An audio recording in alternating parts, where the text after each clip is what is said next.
All right, folks. So as you know, scientists make a lot of measurements, right? That's the whole reason we have SIGFIGs. So when we make measurements, we are going to obviously include a number and a unit. So things like 5 grams or 10.0 meters or 98.6 degrees Fahrenheit. Things like that. We always have a number and a unit. And these help scientists to determine the mass, length, amount, time, or volume of a substance. Obviously, mass is going to be grams. Obviously, length is going to be meters. We actually don't use Fahrenheit a whole lot, and we'll talk more about that. This is not on your notes, but we sometimes have a lot of what we call imperial units. So these are our English units. So for example, we might use pounds or feet or miles. Probably none of you use moles, but that's okay. Seconds, we might get a gallon of milk, but a 2 liter of soda or pop, so that makes no sense. And then we use degrees Fahrenheit. You do not need to write this down. This is not in your notes. This always just makes me laugh, right?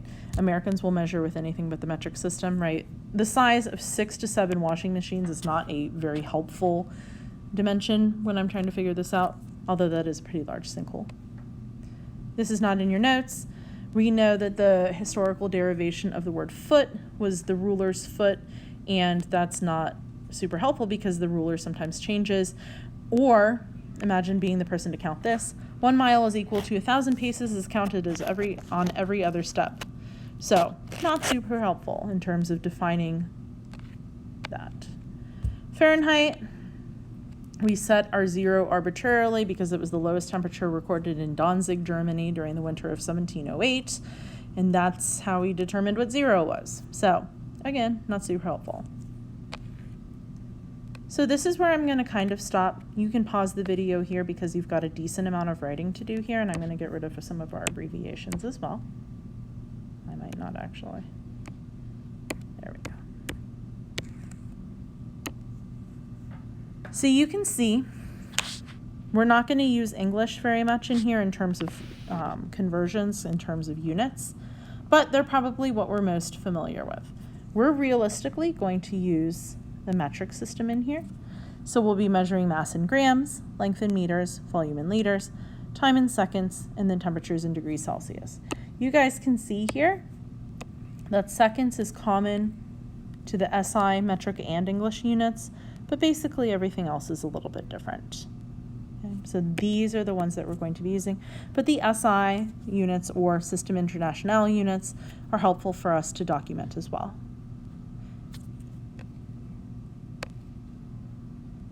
So when we have what are called base values, we can apply these base values to any base measurement. So things like kilo, milli, centi, giga, things like that. We can apply those to any base measurement. Our base values are here. So we're always going to measure length in meters, time in seconds, volume in liters, mass in grams.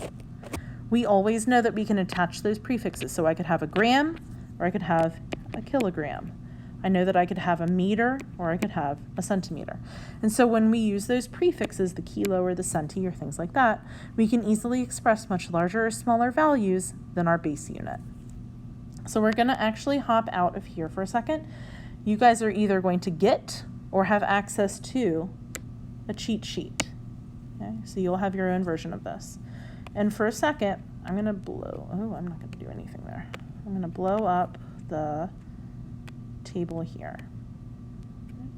So you can see first and foremost, and I do want to teach us kind of how to use this. We have bigger and we have smaller, right? Bigger I tried to bold, smaller doesn't have anything fancy there. So first and foremost, our home base, if you will, is here.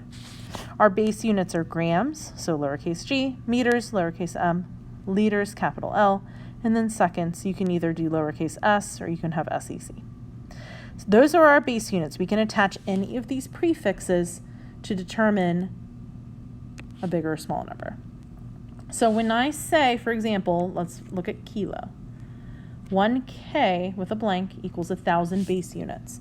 What this means for us is 1 kilogram equals 1,000 grams.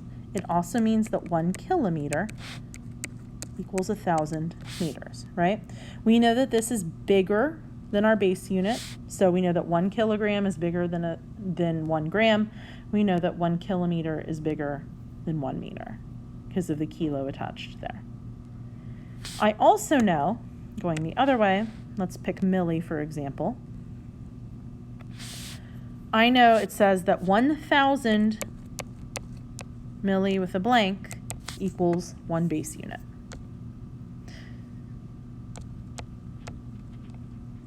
What this means for us is if I have 1,000 millimeters, our base unit is meters, so that's equivalent to 1 meter. It means that if I have 1,000 milligrams, that's equivalent to 1 gram. So we're always relating this back to our base unit. Our base unit is going to be what guides us when we do something called dimensional analysis. Okay, so those base units are what we're always trying to use and determine to figure out the relationship between certain prefixes and certain quantities of our masses or our lengths or our volumes or our time. Okay, so we're going to use these equivalents. You're going to always have this cheat sheet available to you. You just need to know how to use it. So hopefully this is helpful.